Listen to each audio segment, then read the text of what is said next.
Hey everybody, it's Eric alongside Rod, continuing our Big Ten previews as we hit number 10 on Rod's list, the Iowa Hawkeyes. We are now at the halfway point, the inflection point of the Big Ten in a way, although the differentiation between so many of these teams is splitting hairs and comes down to who stays healthy, how the pieces fit together, and whether what the quality of additions they have to these teams really are. But today we talk about the Hawkeyes, my second favorite team in the Big Ten, and Rod's second least favorite team in the Big Ten. So let's go ahead and get into it. For those of you watching video, you can obviously see this is the pennant I used to have hanging above my bed, which had both Drake and Michigan State, and that'll be coming to light very soon if you're not already aware of that. So we're going to talk about the Hawkeyes and do a little season recap from last year, and I think the way things turned out was pretty much how I expected, and I think you were a little surprised, but it was the end of the base of the big news. Of course, is the end of the line for Fran McCaffrey. He'd been there a long time.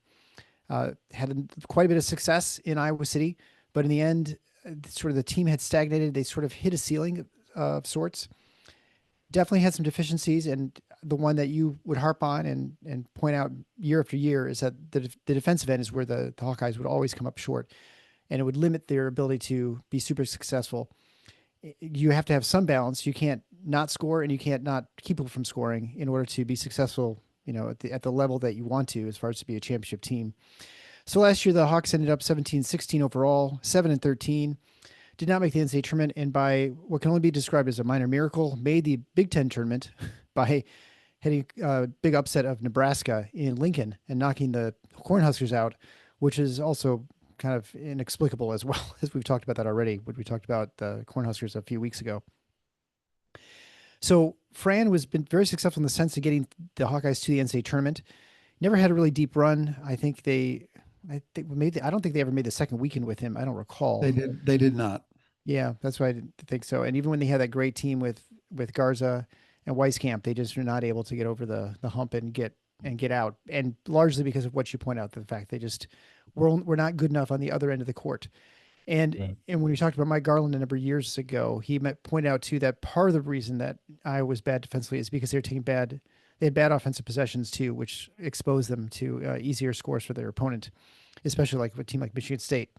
But all that being said, Fran McCaffrey ends up leaving. The only difference I thought was that he would leave, that he was going to retire and that he was going to leave on his own terms, and that clearly wasn't the case. And he was essentially given his walking papers and ended up going. And I cannot remember where he landed, but I know it's out east. Is it Lehigh? Is that where he ended up? Let's look. I was just thinking that myself. Well, so anyway, he left, and then Ben I'll McCollum have comes it in a in, second. Yeah. and so No, this is a he's at Penn. He had started out his career at Lehigh. That's what you must have been thinking of. oh, okay. So he's a He Penn. took That's the right, job Penn. at Penn, which is actually that's a good landing spot for him, I think. Okay, I can have a little trouble hearing you right now. I'm not quite sure Well, what's going any on there. better? Better? Perfect. Okay. Absolutely. and so and so the Iowa Hawkeyes, after Tom Davis's long run, have sort of been, I guess, in the coaching, I wouldn't say wilderness because they definitely have had some success at times under Steve Alford.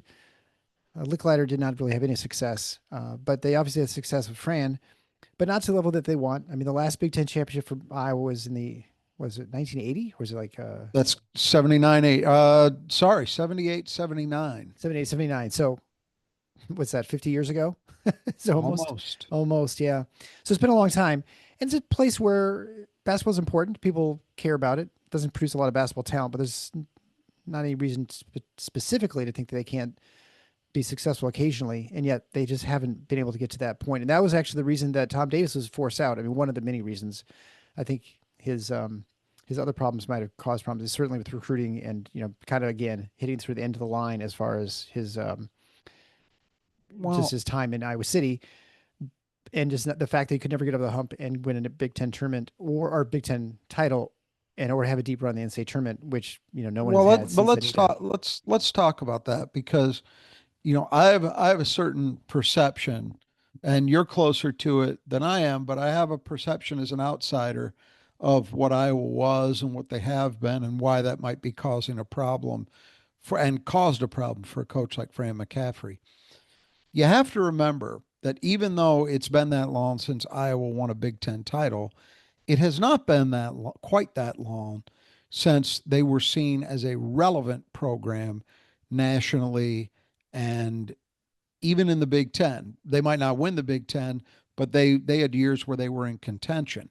Right. Pretty much the majority of the 1980s, first under Lute Olson, then under George Raveling, and then toward the end under Tom Davis, and into the, say, early to mid 90s, Iowa was for I guess you could say close to a 20-year period was a relevant program. You Mm-hmm. know, they didn't win any championships, but they were in the mix. They had years where they had deep runs in the tournament, not all the way to a Final Four, but still, you know, they were in the mix. They were seen as a team that could do that potentially. They had a ton in the 80s, especially a ton of top tier talent.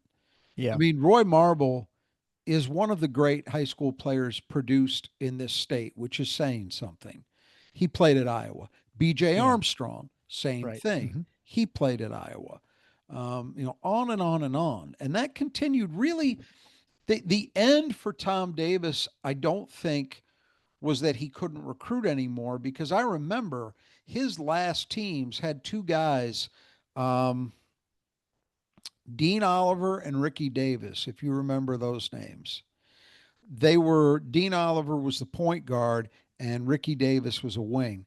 They were elite recruits. He was still able to get some name guys um, as as late in the game as the end of his tenure, basically. But I think what had happened is the performances, they were no longer a team that people considered a serious Big Ten contender Right. and a threat to go deep.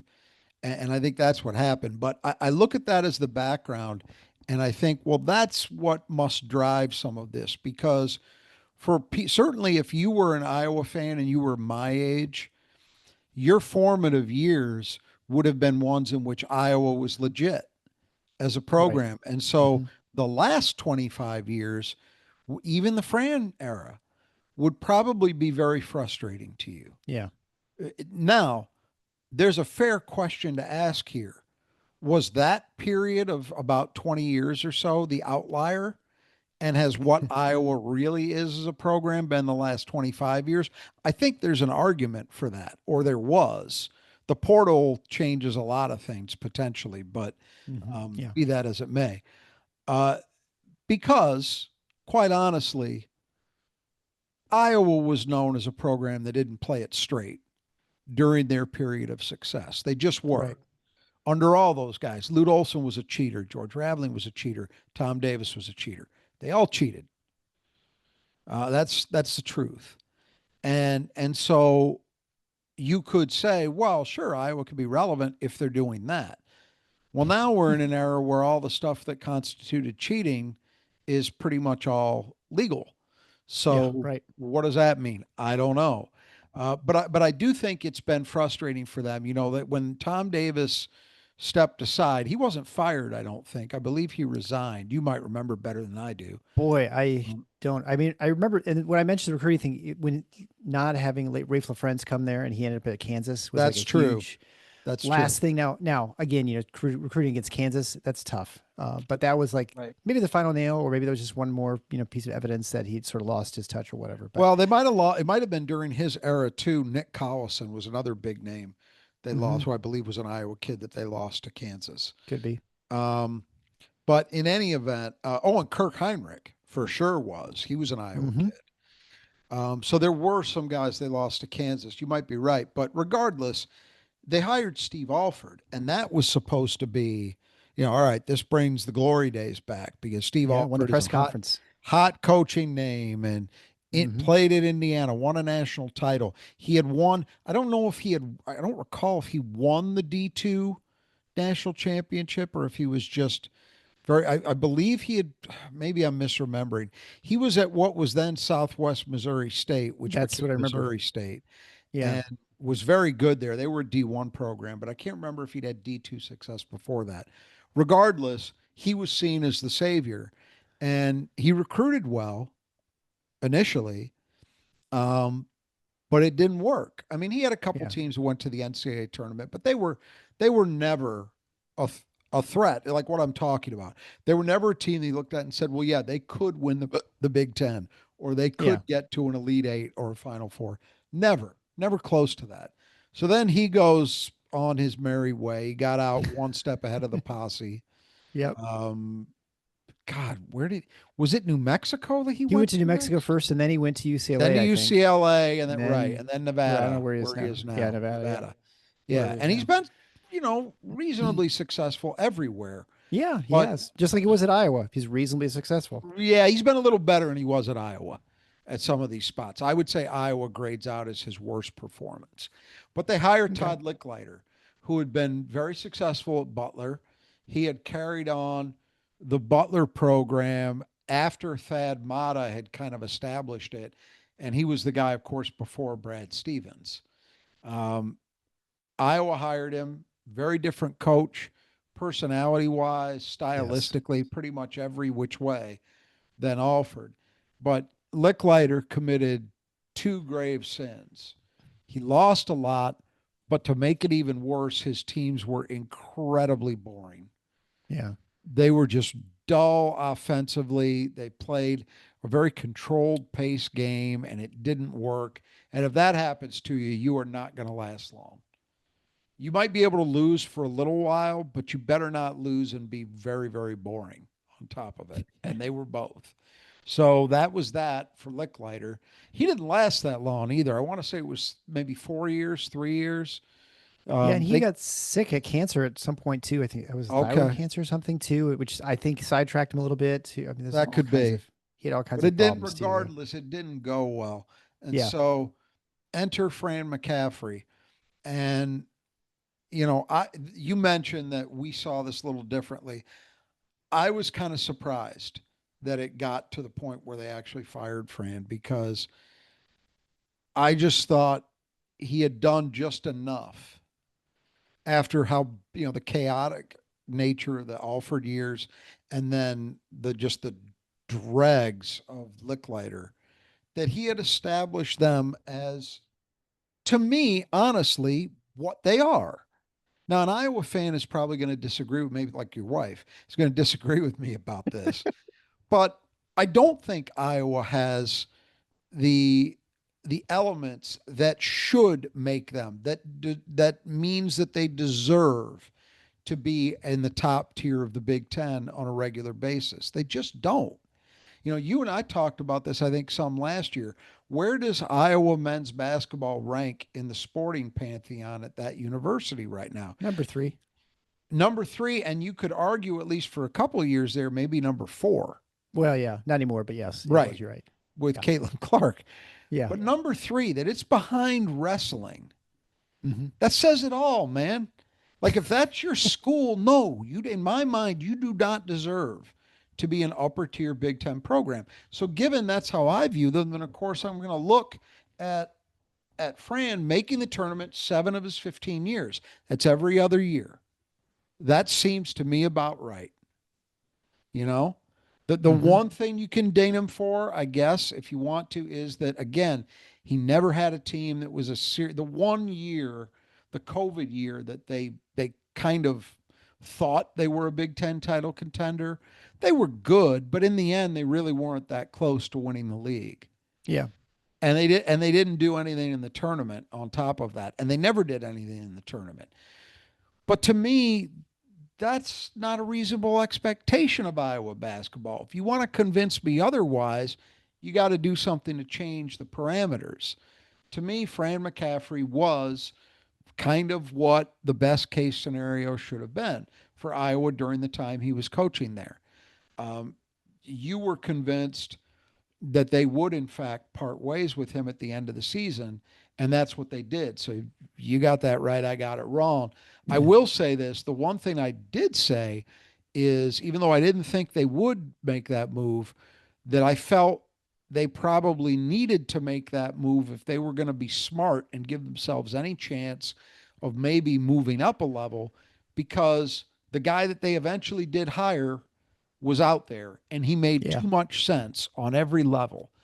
See, the reason that I think Ben McCollum makes sense for Iowa, made so much sense, not only that he's an Iowa City native, but he's a guy who has won, and not just won, but won big without any real advantages in terms of recruiting, the caliber of players, at least the perception Right. of them that Right. he's had. He has been able to identify talent and develop talent.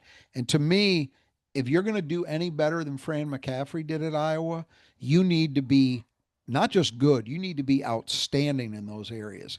And he has shown signs of that in a long D2 career and then his 1 year spectacular year at Drake. He's shown signs. So to me, Ben McCollum was the best case scenario of anyone who would be a realistic hire at Iowa, and they did it. So credit to them. Maybe it means their athletic department is finally serious about trying to compete at a higher level than the middle of the pack in the Big Ten. The move they made here would be a sign of that. We'll see how much support Ben McCollum gets in the way of resources. But again, he's a guy that's proven that he might be able to get it done to a decent level, even without the resource, even without more resources than Fran had. I mean, there's a Sure. chance of that, and I think that's Yeah. why he made so much success. I mean, you look at the track record. So 15 seasons at Northwest Missouri, a D2 school. He won 81% of his games overall, four national titles. That's almost one national title every 3 years. And keep in mind, like everybody else, he had a year where he couldn't win it because of COVID. He had a team Right. that, Right. by their record at least, looked like they would have been a contender. Um, he finally gets a shot after all that time at a D1 job last year. Goes to Drake. Goes. All he does is go 31-4, 17-3, and wins a first round tournament game. I just think he's nearly a perfect fit. He's used to Yeah. winning without top of the line talent. He's an Iowa native, and he's also a guy who can win with somewhat different stylistic approaches. So I did some time looking into it. His Drake team last year was one of the slowest paced in America, and I'm sure you saw them a lot. Oh yes, they were very. Well, and what's But funny about very them, but and but ultra efficient. I would say, and I'd almost point out they were efficient more than they were slow. Like I've seen slow teams like say Princeton or Right. Northwestern or Carmody, where they would you could feel them just taking the air out of the ball, where they're just like passing, Yeah. 27 times. Right. The team was never like that. It was like slowly dissecting and just getting an efficient shot, which felt different to me than I uh, get you. Yeah. so it didn't They feel like a weren't they team just weren't like slow for it wasn't being four slow's corners kind of sake. basketball, right? Yeah. Right. They were just going to be patient until they got a good shot, and that ended up using a lot of time off the Yeah. clock. But when you look back at his Northwest Missouri teams, they were often middle of the pack in tempo. He's never been, a 94-foot guy, but Right. he has had teams that played considerably faster than his Drake team did last season. So perhaps that's an indication of what you're talking about, that if he's got teams that, for whatever reason, are able to get good shots a little quicker, a little earlier in the clock, they'll do that. Um, Overall, his teams have been very efficient at both ends, and many of his Northwest Missouri teams shot the three at an extremely high level. Drake did not last year. They weren't horrendous, but they weren't elite. He had some teams at Northwest Missouri that were elite, so he seems to be a guy that wants to have high level shooting. I just think he's about the best possible hire that Iowa could get realistically, because they were never Yeah. going to go out and steal, I don't know. Yeah, they Bill weren't going to steal Self, John whatever. Calipari when he left Yeah. Yeah. Kentucky. That wasn't going to happen. So Yeah. given the parameters, what's at play, I think they did the best job they possibly could, and now we get to see if it works. Yeah. No, I agree. And I guess, a couple points. One is, that I think a key point when you're going through all those statistics on McCollum is not only was he successful, but he was consistently successful over a number of years, which you pointed out. And I think that's 15 important years, too. yeah. It wasn't like a fluky 1 or 2 years we had some amazing player. 81%, Yeah. winning That's 81% of your games over 15 years. There's no flukes. yeah, right, exactly. And Yeah. I just mentioned we just talked about playing slow. I don't feel like they played slow. I would say though, I think the reason he played slow is because most teams in Missouri Valley don't have a lot of depth, at least a quality depth. And so left his best players on the floor. I mean, I think two of the three highest minute utilization players in the country were on Drake, Bennett Stirtz, and I can't remember the other guy's name. Is an Italian name. He came back as like a financial guy. He came back to play a fifth year. But anyway, those two guys played almost virtually every minute of every game. And I think their best success was when those guys were on the floor. And so I think that's why he played a style of basketball in order to maximize it, because his bench was not as good. And I think that was, a strategic decision, and one that maybe more teams ought to employ if you're if you have limited depth, and as someone who spent 8 years on campus in Iowa City, I will say there's a level of hopium that sort of pervades the sports fans in Iowa, and I don't mean that in a negative way. It's just I think there's a lot of excitement with the team. There's no pro team in Iowa, and so I think that is not only football but basketball. Like you'd have some kind of crazy expectations for the teams. You're like, Kirk Ferentz is, he's had success and he wins, but I don't know why people think they're really going to win the Big Ten. But they're legitimately people who really thought, this is the year. So, and that more than just the average kind of like run of the mill fan, it was a pretty typical sort of feel, at least when I was there. So it doesn't surprise me when we're talking about Fran McCaffrey being placed. I thought, the fans in Iowa, they're going to be ready for a change there. And I think because they expect more, whether to your point, whether it's warranted or not, I think it's just the fan base expects it, whether, Yeah. again, whether you think it should be I there or not. there are fan bases that I think suffer from excessive levels of delusion, Yeah. They're not like and Illinois fans. I would say that, right. but Well, yeah. there you go. There's another one. What's, although I will say, at least Illinois basketball, they've demonstrated matters more than Iowa's demonstrated. Yeah, So sure. there's a little more legitimacy behind that sense of entitlement or belief. But regardless, yeah, clearly, and I would say if Fran had still squeaked into tournament bids the last couple of years, would he still be there? I think he probably would be. I agree. Don't I think you? so. Oh, If if they'd entirely. made it and lost in the first round both years, I still think he'd be there. Yeah, he'd been there a long time, and I think he suffered what happens to lots of coaches when there's a familiarity and sort of a fatigue that happens, and if you get the impression as it dwindles at the same time, the fan base turns on you. I think you even saw like in Michigan State, you saw it with D'Antonio. I mean, obviously the teams were struggling, Yes.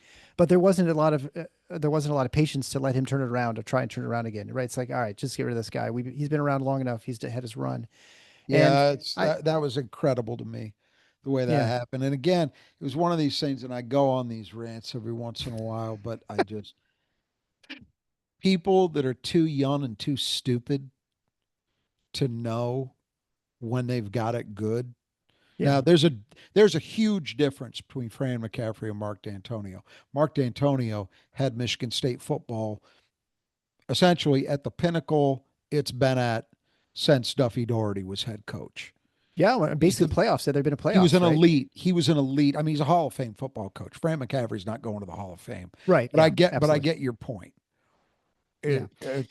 But there are examples of this too. I'll tell you, and I don't think this is going to be one of them because I am a believer in Ben McCollum. But Hmm. the classic example I go back to is Minnesota had Glenn Mason, who was kind of a Mark D'Antonio light kind of guy, in my view. Sure. For Minnesota football. Yeah. Yes. And he had very competitive teams, not great teams, but very competitive for a good period of time. And they got rid of him because they somehow thought that he wasn't reaching the ceiling. Well, they went through a lot of years in the wilderness before, I guess, recently they've kind of gotten back to maybe close to where he had it, Hmm. but it took Yep. them a long time. Yeah. And that, you don't know what you've got till it's gone sometimes. But And it's and also true that you can have a situation like Hayden Fry where someone just overstays their well, just stays too long. You yeah, can so legendary and you just dwindle off to nothing, and there's nothing left. And it's hard to know sometimes recognize. You know, do you want to try and stop it before you go? right. 0-18 in the Fair Big Ten? And enough. yeah, so that's And I don't Anyway, think, so again, I don't think any of those are apt comparisons for what Iowa basketball has done. If Iowa yeah, had I fired agree. McCaffrey and they'd gone and hired, I don't know, an assistant coach from some major program, or a guy who'd had a quick stint in the NBA and failed, I'd be saying that. I'd be Yeah. saying, boy, you might have just doomed yourselves to going backward. Yep. They've, you could say they've got fortunate that McCollum has developed and was still available, a guy with his background that would be, one of the few guys who would look at the Iowa job and say, I have to believe, I haven't read all or watched all his press conferences, but I have to believe it's something of a dream job for him. I've I would I've watched the think. press conferences, and I can tell you that's what he has said exactly. And Yeah, and it's easy and I to think believe. I think it's real. Like, I mean, he Yeah, grew up. for sure.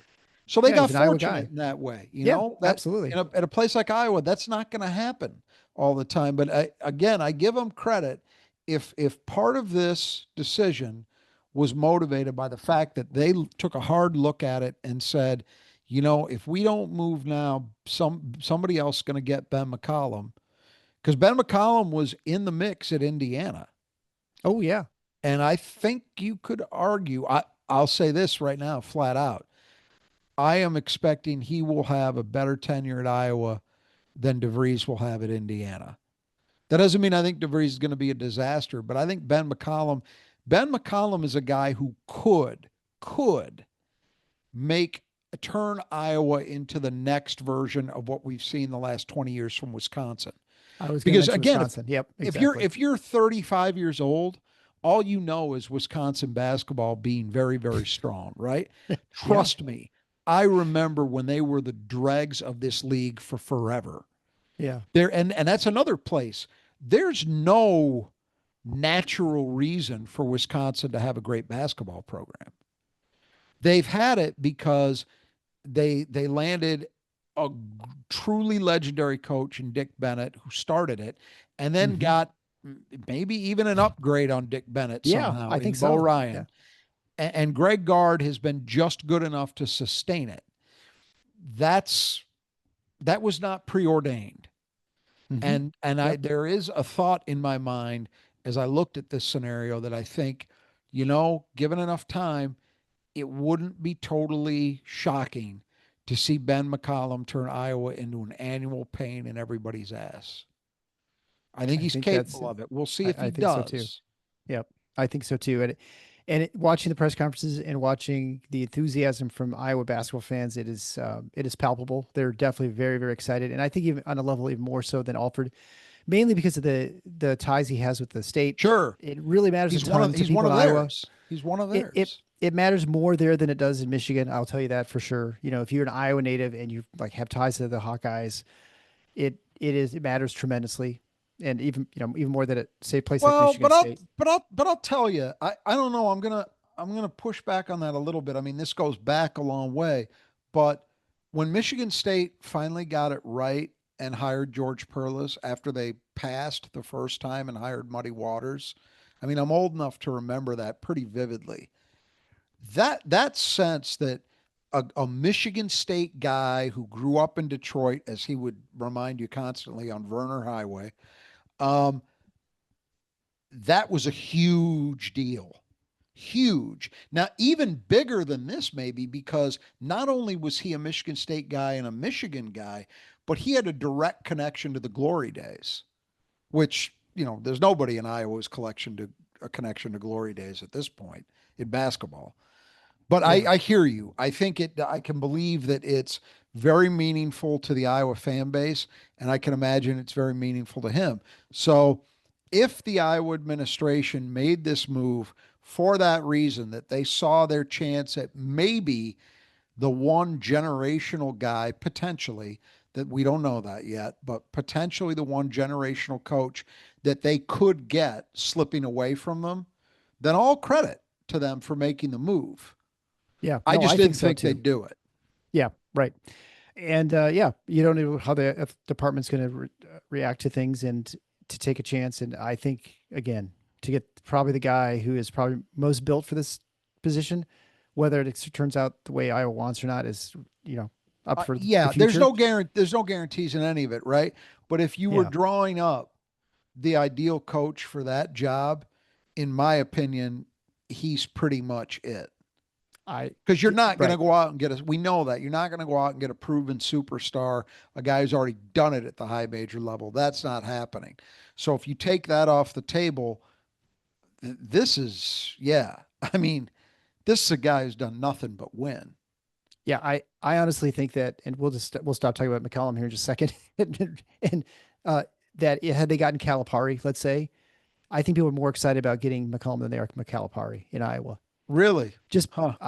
I think so. Just because I think what he is and I think what he could be, and I think just the permanence of him. Like if he's successful, I don't think people are worried about him, going to Kentucky. Correct. That's exactly right. Like Yeah. there's a I mean, you never know with these Nope. things. He doesn't seem to me to be the kind of guy who the NBA would be interested in or vice versa. You never know. I probably would have thought the same thing about Brad Stevens and we see what happened there. Yeah. But realistically, you're right. Like this is if it is his dream job, then his it's like with Tom Izzo.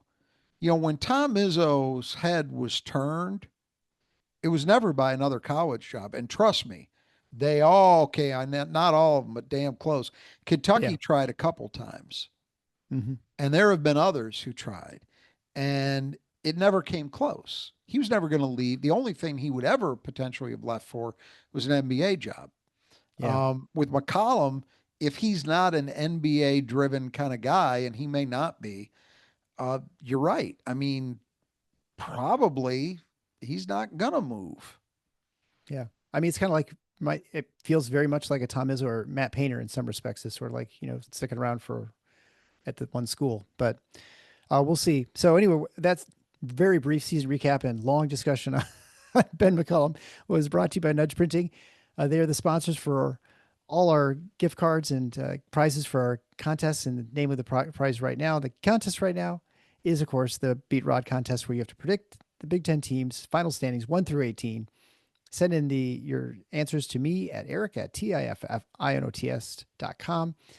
And make sure you also add Michigan State's points they score against the University of Michigan this year. They play twice. So that'd be like, say 140 points if you think they're scoring twice.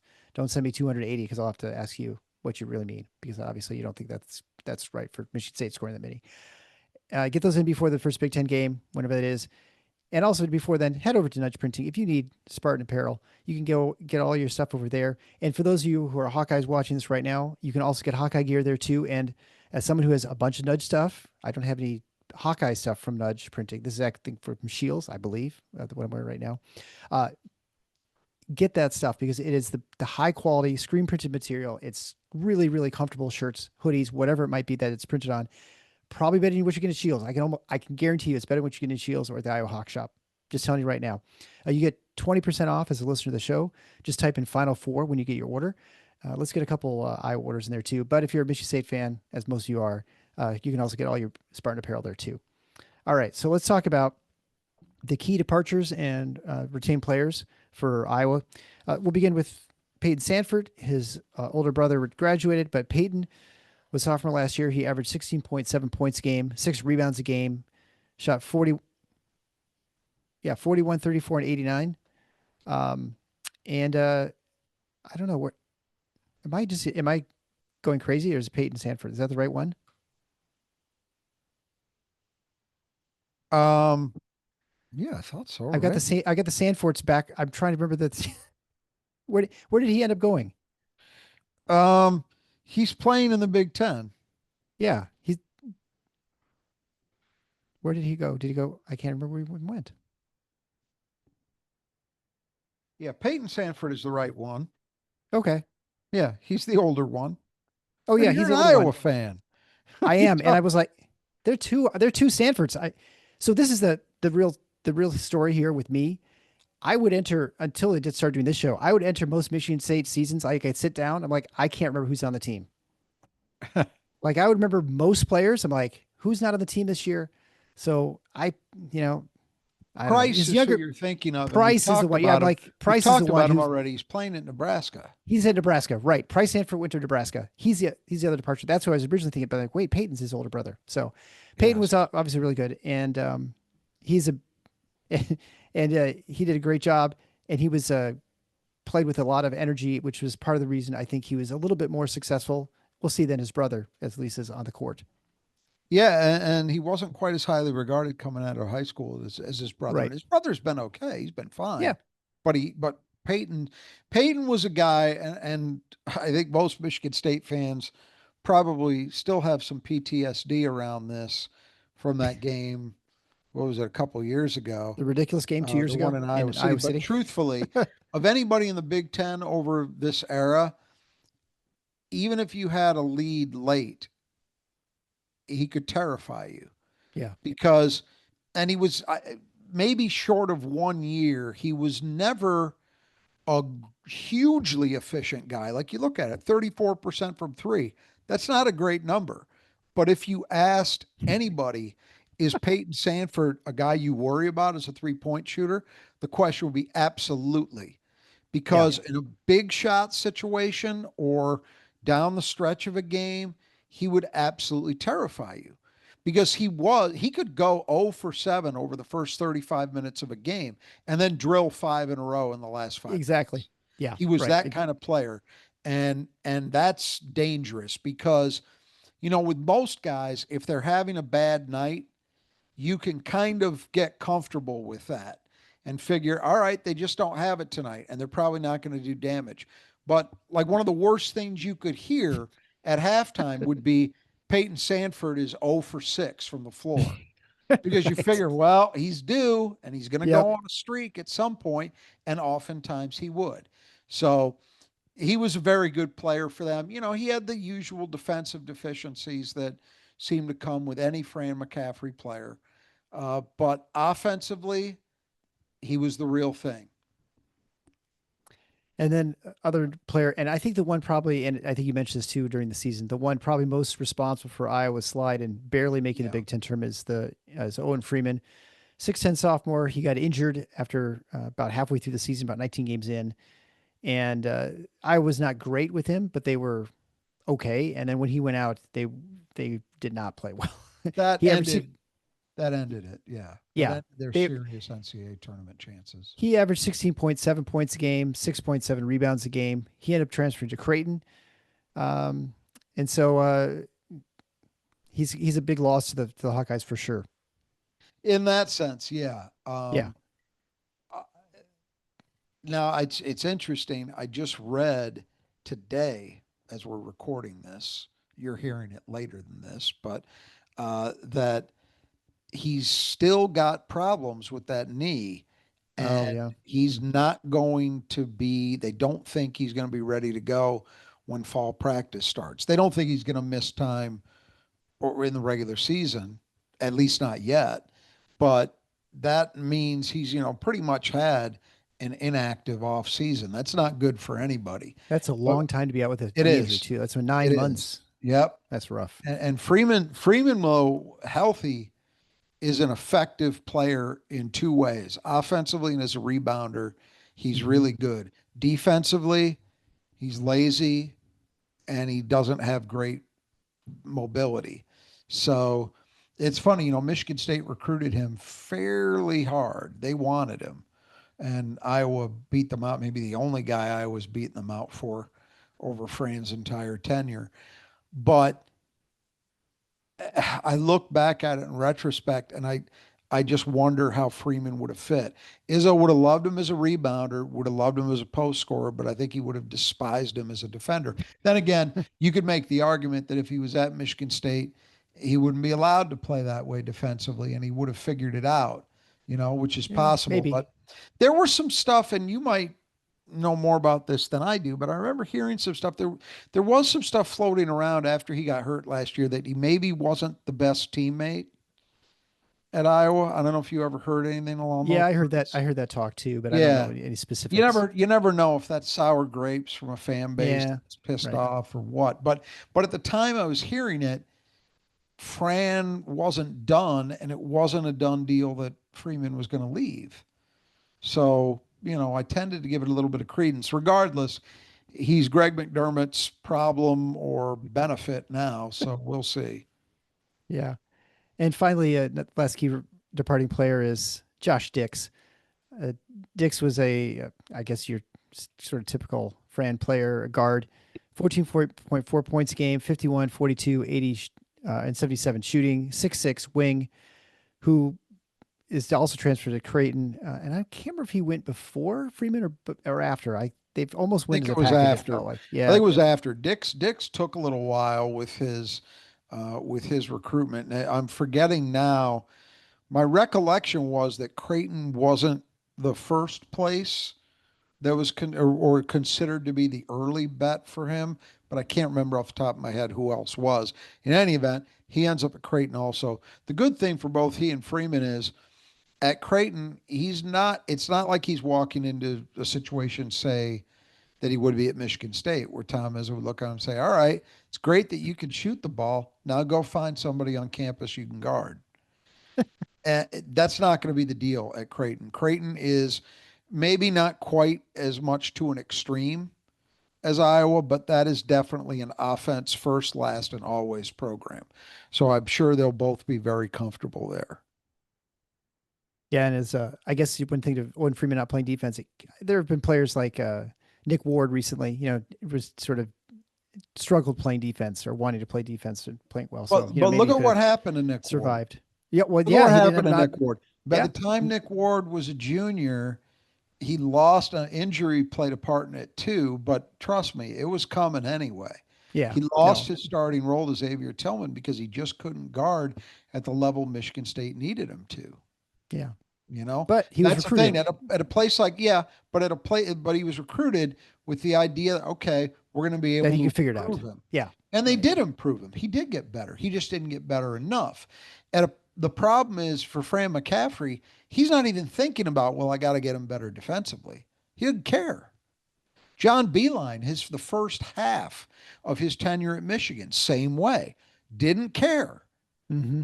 The difference between those two guys is John Beilein realized it was going to take better defense for that program to become more consistently competitive. And he knew he wasn't the guy to do it. So he brought in assistants who he basically turned the defense over to, and it worked. Fran McCaffrey never did that. That's the All difference. right. So before we talk about retained players, returning players, we'll remind you that as we wipe away those players from Iowa, to wipe away the problems of your house, whether it's grime on your side or grime on your windows, contact the Squeegee Squad Grand Rapids today. They can wash things off as your house. They take care of those windows, whether it's your house, your business, maybe you've got a couple apartments you need taken care of. Heck, they've even taken care of the state capitol. So they can do any job, big or small, in the Grand Rapids-ish region, which means much, much larger than Grand Rapids, West Michigan. So give Troy and his team a call. The great thing is you get 15% off. You mentioned Final Four when you get your estimate. You can do that at our support page at tffinots.com/support. There you can find ways to get contact any of our sponsors as well. All right, so the first player who's returning is Cooper Koch, a 6'8" perimeter player. He was a redshirt freshman. He didn't play much last year due to a collapse of the lung, which is not uncommon for people who are kind of skinny, tall guys. He shot 48, 43, and 54.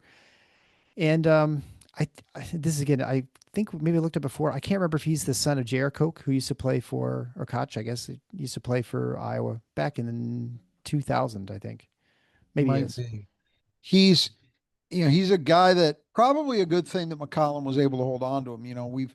We've talked a lot about these new coaches and in the league, and the standard seems to be more commonly than not scorched earth, where it's like, Buzz Williams, nobody Yeah, back.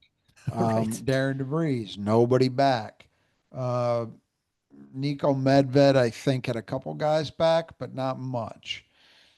If you had to pick somebody to retain, this is probably a pretty good place to start because even though he didn't play, and in fact, it's a good thing he didn't play that much because he's got an extra year out of it. Right. But in limited attempts, those efficiency numbers look good, and that was his reputation as a stretch big who could, potentially be a good modern four man.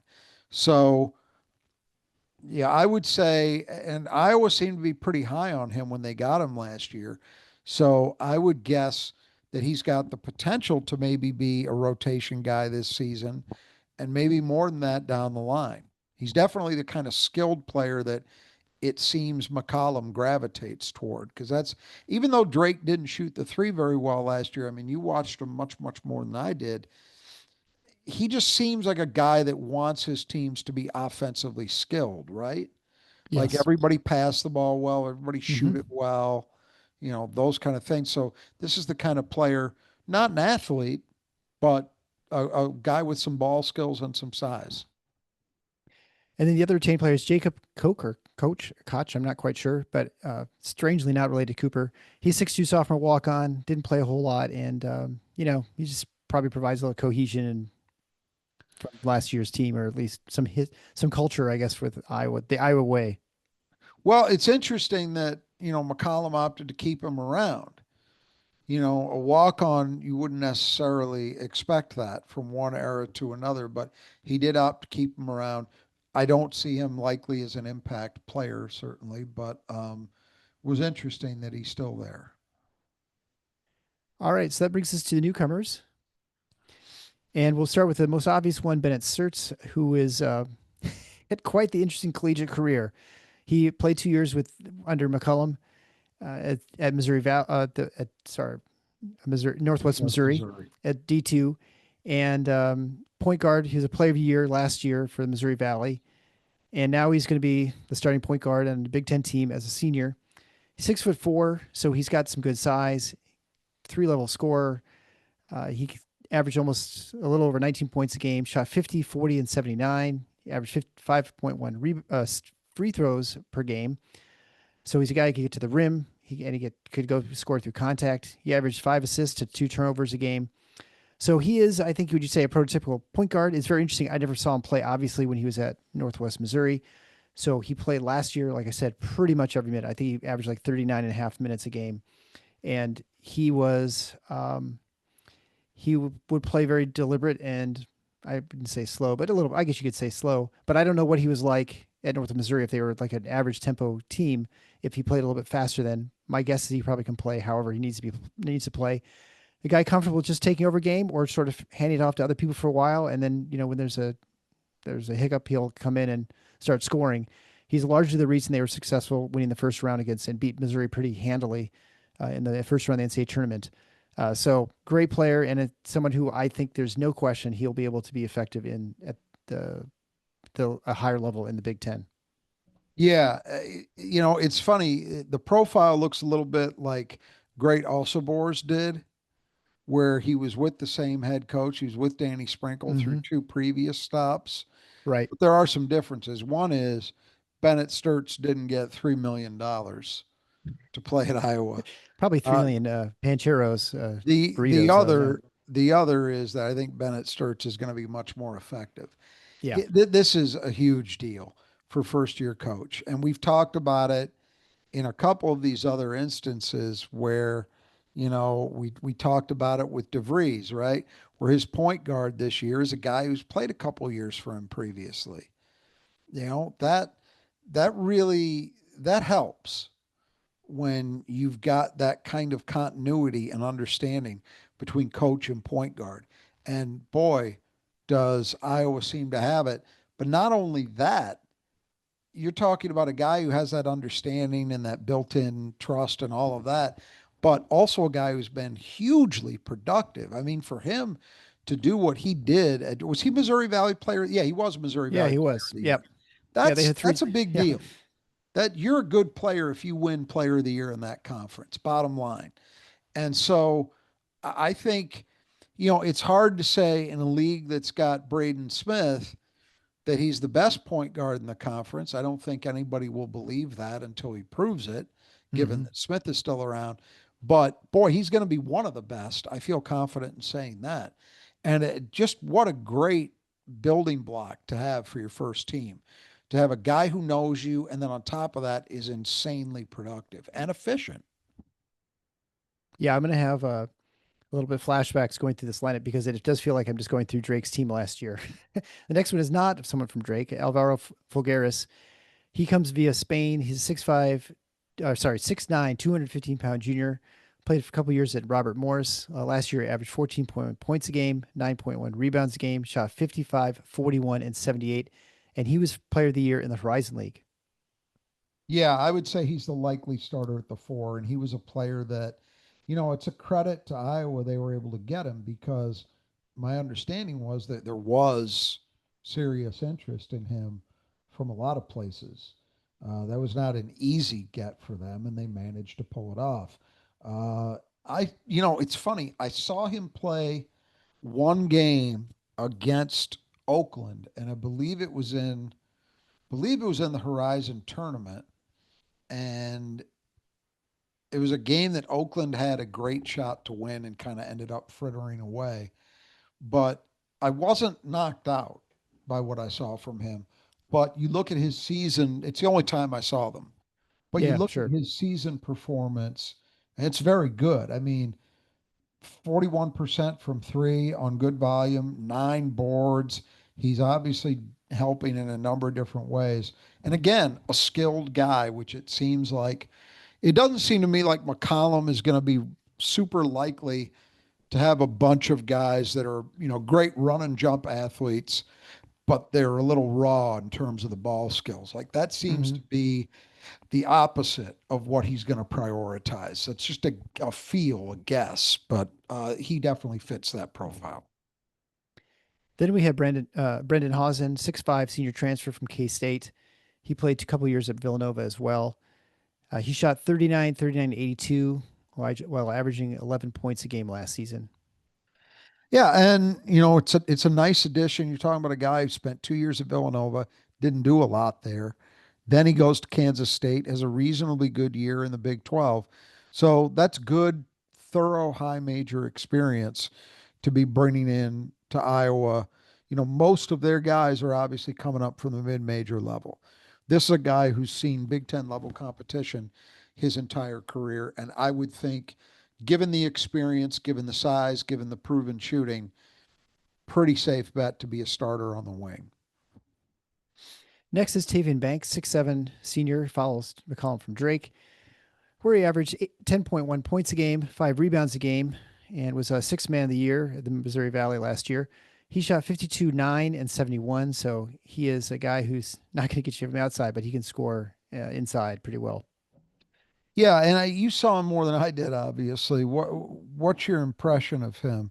Was he obviously he doesn't shoot, but is he a guy who can handle the ball a little bit, or is he really just kind of an energy defense rebounding guy? That's what I remember him as. I'll be honest with you. Okay. I can't remember. I don't Yeah. remember him handling the ball a whole lot, Well, but that's what the numbers would suggest. So yeah. probably with Banks, you could see him, maybe he slots in on the wing, but tough to maybe not have that shooting. Uh, but it looks like again what he was in the Missouri Valley last year, a hell of a sixth man, if not. Yeah. I mean, Drake had a lot of really. They had a pretty good team. I mean, obviously, they they won won almost every game in Missouri Valley. That won the first round in the NCAA tournament. So if you want to be a winner, make sure you contact the Brothers Just Do Gutters. They can take care of any problem you have with your gutters. It is fall. The leaves are everywhere. Get off your ladder. Have the guys take care of it for you. You don't want to be cleaning out that junk in the gutter. Have them put some leaf guards on too while they're at it. And if you've got a leaky gutter, they can take care of that too. Or maybe just fix a whole section of gutter. Contact the brothers today. They can take care of you, whether you're in the east side or the west side of the state. Get off the ladder so you can do something fun and make those guys do the work. You can get 10% off. You mentioned Final Four when you get your estimate. You can find that at our support page at tffinots.com/support. Do it today. You'll be glad you did. Have those guys take care of things. All right, another Drake player, Cam Manyawu. He's 6'9", 230-pound junior.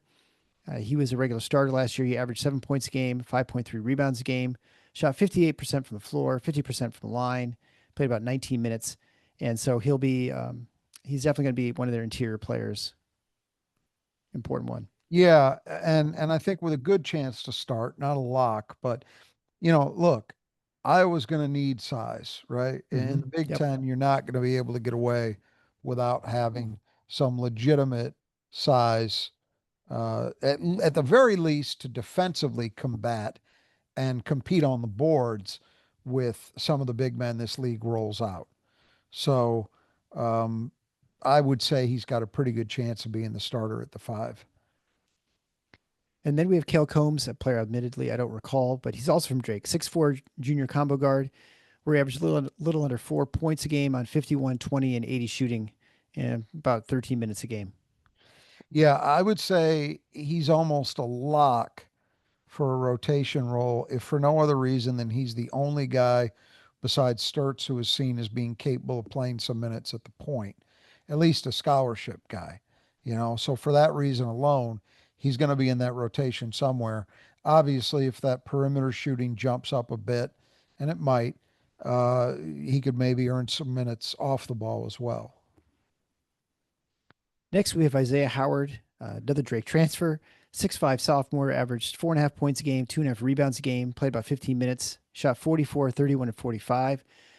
I would say about him, though, he really started coming on at the end of the season. He is going to be a really good player, I'm pretty sure. Yeah. And he had a good breakout game, as you mentioned here, with 21 points in the Missouri Valley tournament. But later in the season, he really started coming along, started getting his shot dialed in. I think he's going to be a real problem for a lot of teams. Yeah, and that was the sense I had too, is that he was someone that was really moving in the right direction toward the end of the season as a freshman, as a true freshman. So now Right, he's exactly. That's sophomore, key. Yeah. year under his belt. I would think he's got a chance. Again, do they want to start Banks or do they feel better with Banks coming off the bench? If it's the latter, then I would say Howard has a real shot at being a starter on the wing, opposite Hausen. But either way, he's going to play a lot.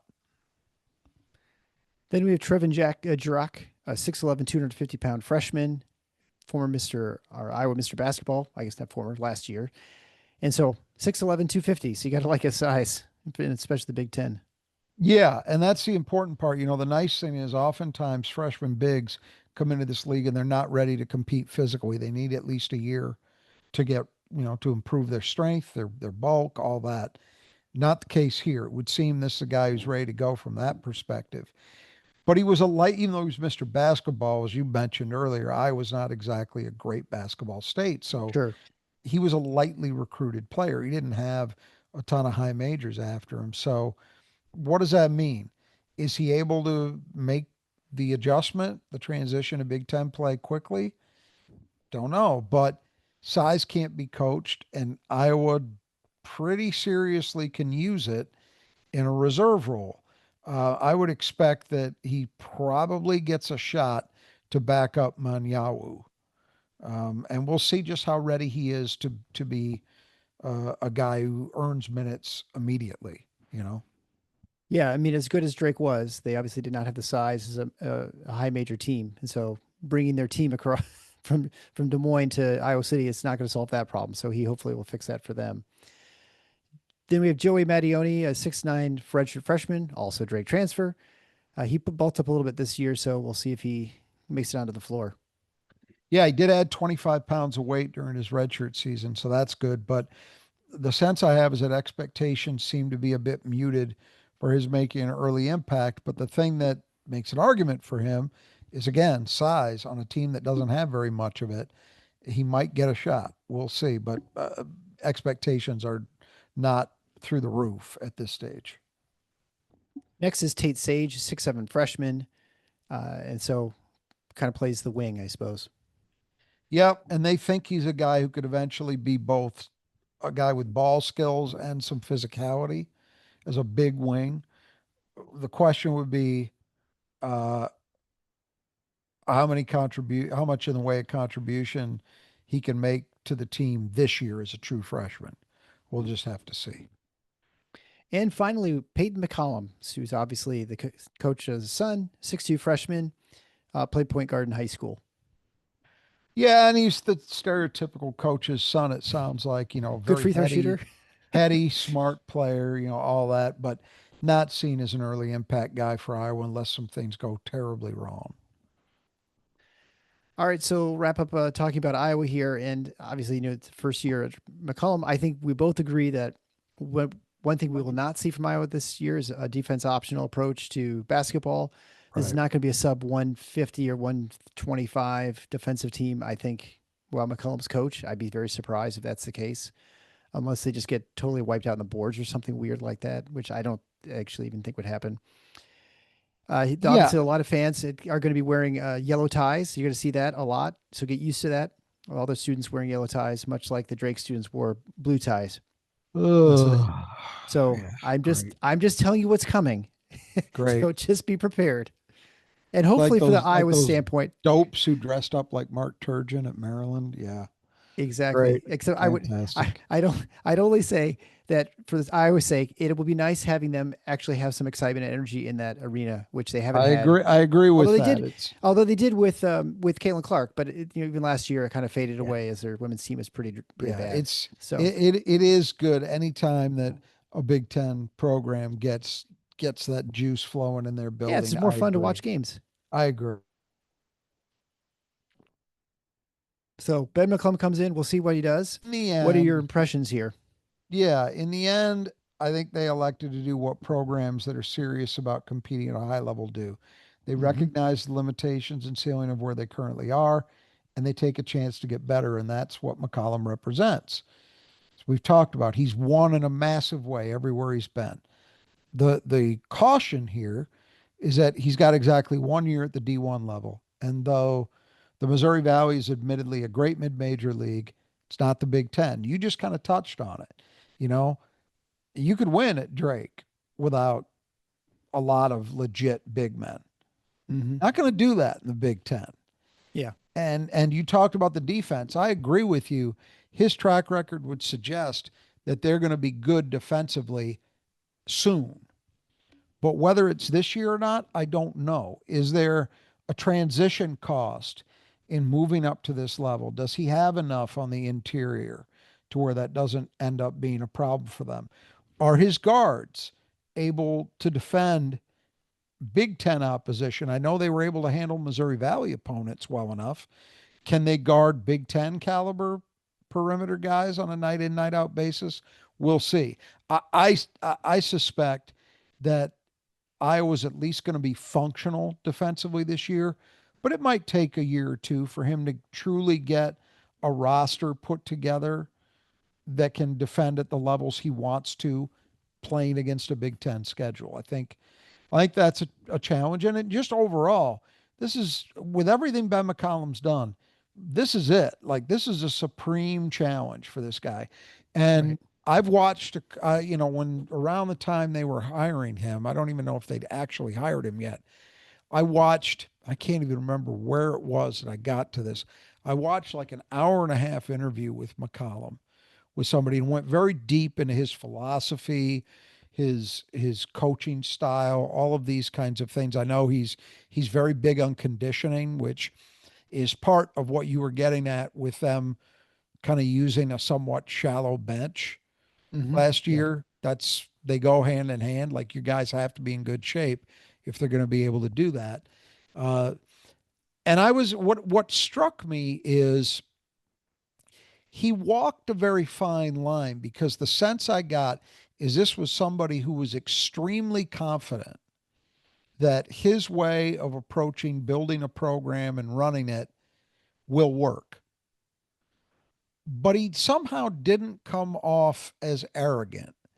Uh-huh. That was the thing. Like the guy, when I think about him, the guy, and I'll bring this comparison up again, the guy in my lifetime of watching the Big Ten that comes up the most as a comparison point for me is Bo Ryan, because Bo Ryan had a long track record of success at D2. I think it was Wisconsin Whitewater. Didn't get a shot at D1, just continually did not get a shot, and then finally he did. It was I think it was it Wisconsin Milwaukee? Wisconsin Green Bay. He got a shot at a lower level school that was D1 in the Wisconsin system. And he did very well in a short period of time. And then Wisconsin hired him. And of course, he was hugely successful for his Right. entire tenure there. The thing about Bo was, at least in the early years in Madison, there was supreme confidence, but there also seemed to be, at least to this Michigan State fan, and I think a lot of others, there was a sense of arrogance about it that really rubbed people the wrong way. If you remember, for probably about the first 10 years or so that he was there, You could make a pretty good argument that Wisconsin was the number one rival to Michigan State during that time. Not Michigan, because Michigan wasn't very good for most of that. But Wisconsin was every year, and people hated Bo Ryan, absolutely hated him. Now, I think in the end, it got easier, it got better, um, and he kind of some of the rough edges got shaved off, I thought. But the sense I have with this guy is I didn't get that sense of arrogance. Maybe I'll feel differently after we get into the season. But he seemed to walk that line very, very, very nicely between being very confident in who he is and what he wants to do and that it'll work, but not coming off arrogantly. And I think that's nice if you're an Iowa fan. Um, One of the nice things about his rosters we've talked about is that he's not going to have to go through some of the usual transition cost most new coaches do because he's got so many guys who followed him, right? Yep. Especially his point guard. That's going to help. And because of that, I would expect Iowa to look pretty coherent early as compared to most teams with almost entirely new rosters. Sturtz being there is a huge positive, as we've talked about. In my opinion, great point guards are force multipliers. They make everybody else around them better, and so when you've got a guy at his level, that elevates the rest of your team. And I think his being there is a big part of why I have Iowa 10th, because you can make a pretty good argument that they have less quote unquote talent than two or three teams I've picked behind them that we've already talked about. But because they've got that great point guard and they've got a coach who's got a proven track record of getting it done, even without overwhelming talent, I'm giving Iowa a little bit of an edge. I think they've got a legitimate chance to be a tournament team this year, but a lot's going to have to go right. They need to be able to rebound well enough, even though they've got a smaller team. Sturtz, this goes without saying, must remain healthy. If he goes down, it's all over. Yeah. Um, I think they need a couple guys probably to develop into reliable depth options off the bench. It seems like McCollum, maybe a guy who doesn't go too deep into his bench, but he probably needs at least a sixth and seventh man. And I guess I'm betting they get enough of that to go their way to have a good season and to squeak into the tournament off the bubble. That's where I land. And Yeah. I'll say this, there's a reasonable chance that this is the weakest Iowa team we see for a while. I've just Yeah. got a feeling that he's gonna not that he's gonna go out and start landing, slew of McDonald's All Americans or, that they're gonna spend, $30 million on their roster in the portal or anything. But I just think you give this guy a year under his belt and he's gonna have them better in year two and so on. Yeah.